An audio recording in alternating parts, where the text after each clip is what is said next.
Guys, what's up and welcome to my YouTube channel. This is Milgling. If this is the first time you're coming across this channel, kindly subscribe, like and share our videos. So today we're going to be talking about a very interesting topic in finance. We're going to be talking about source documents.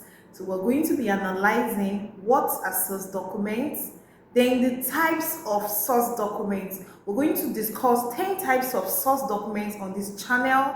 So what are source documents?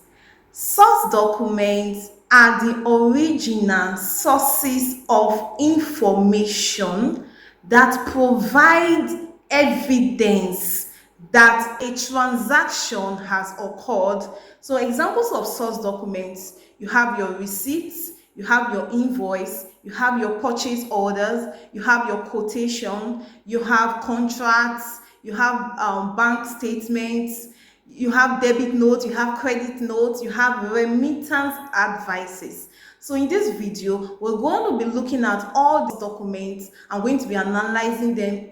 Okay, the first source documents we're going to be talking about on this channel is quotation. A quotation is a document that is issued by the seller to a potential buyer.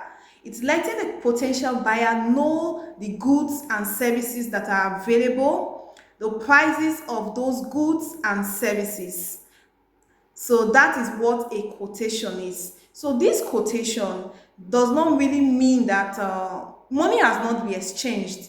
It's just to let the potential buyer know the prices of goods and services. So when an organization wants to make purchase, most times what they do is that they get quotations from different vendors stating the prices of those goods and services. Then they present it to management. The management decides on which quotation or which vendor that they can make their purchase from.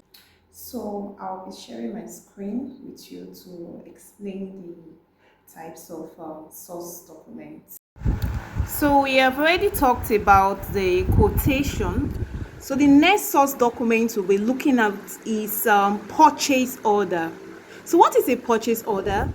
A purchase order is a commercial document that is issued by a buyer to a seller, indicating the types, the quantities, and the agreed prices for products or services that the seller will provide to the buyer. So a purchase order is actually used by those in the commercial department to place order for goods and services. So when the management approves the quotation, so the people in the commercial department will use the purchase order to place order for those goods and services. So the next source document we'll be looking at is the sales invoice. A sales invoice is a document sent to a buyer with a list of products or services that is purchased, the price, the sales tax, the total amount, and the date when the customer must make the payment. So an invoice, most times people use it interchangeably with a receipt, but an invoice is not a receipt.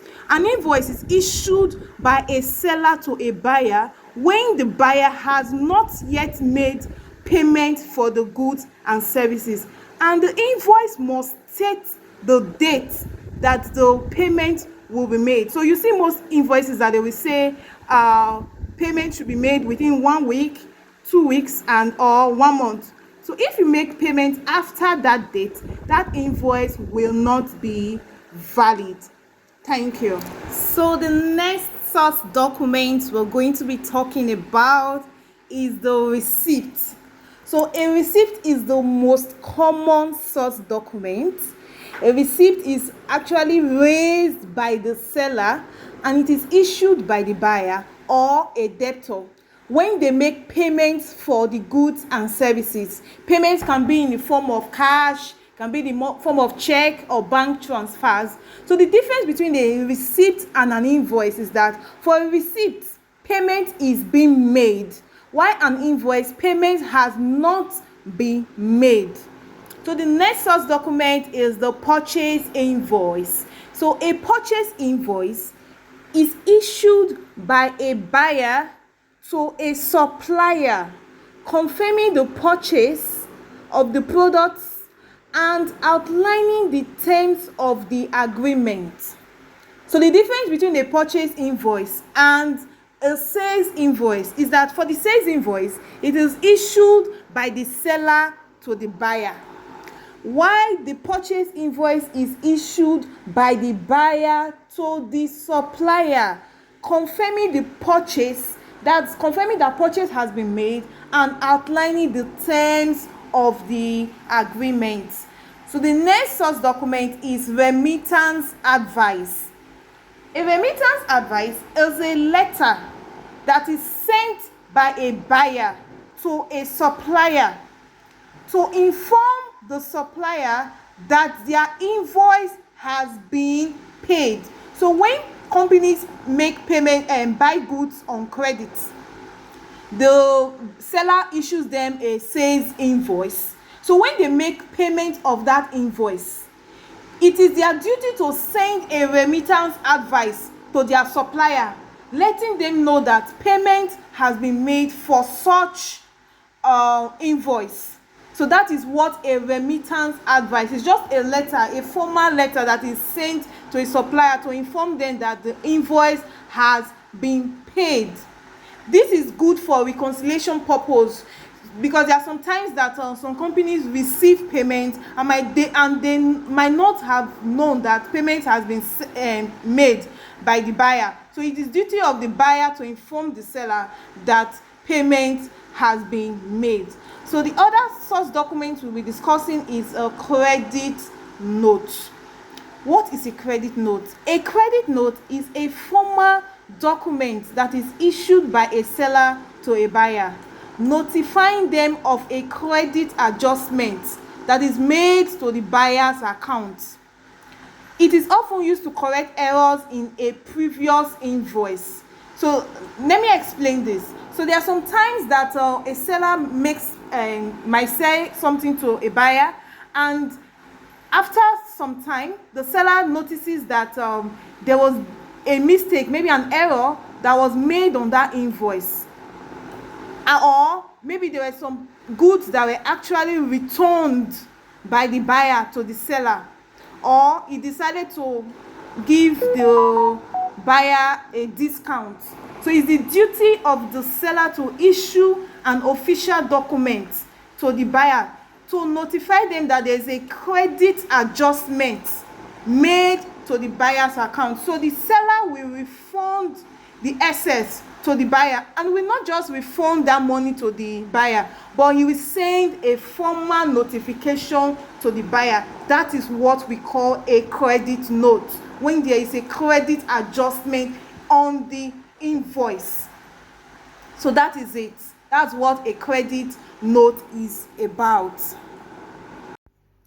So the next source document is the debit note.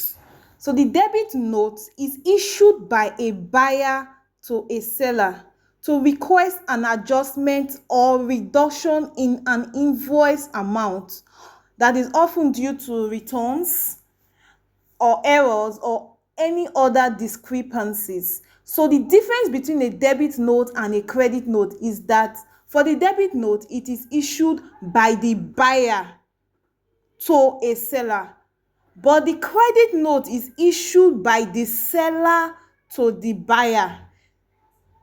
So that's the difference between the debit note and the credit note. So when an organization makes purchases of goods and they discover that there's a defect in such goods, they send a debit note to their supplier to inform them that the goods have some defects and they are going to return them, requesting for a reduction in the amount that was stated in the invoice.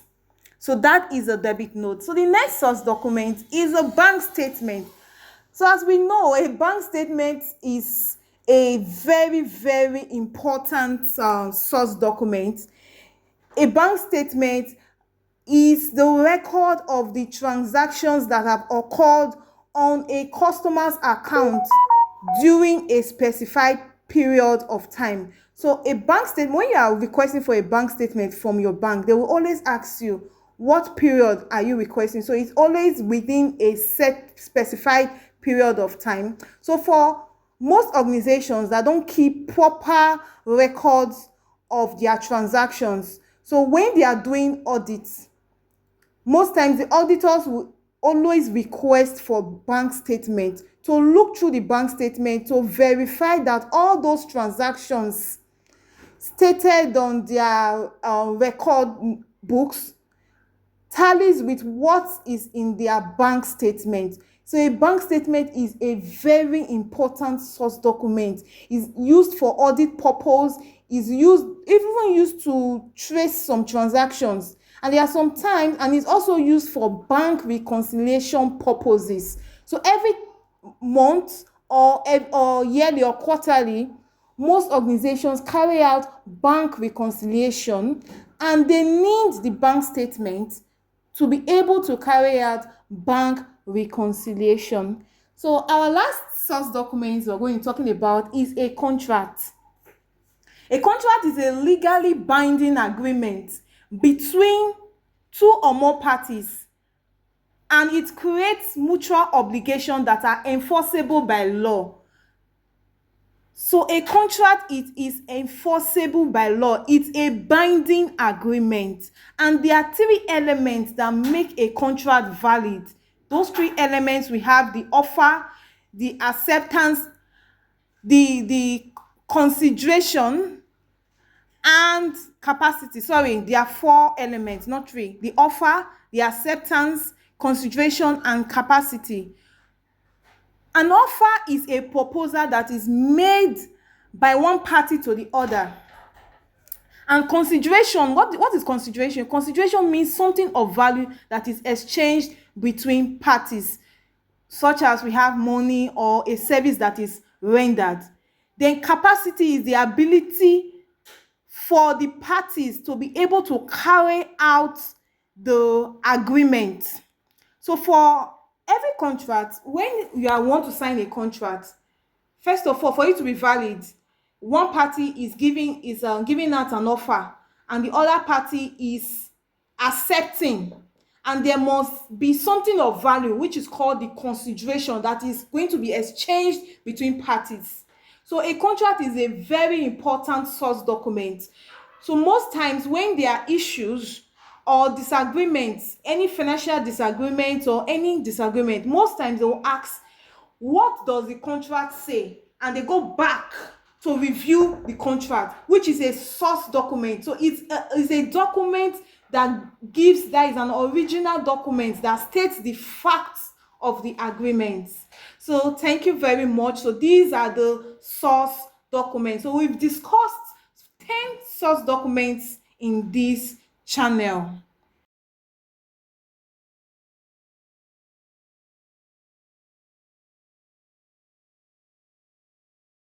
So thank you very, very much for staying tuned to the end of this video. So we're looking forward to posting more videos on bookkeeping and accounting. Thank you very much. And if you haven't subscribed, kindly hit on the subscribe button, like and share this video. Thank you so much.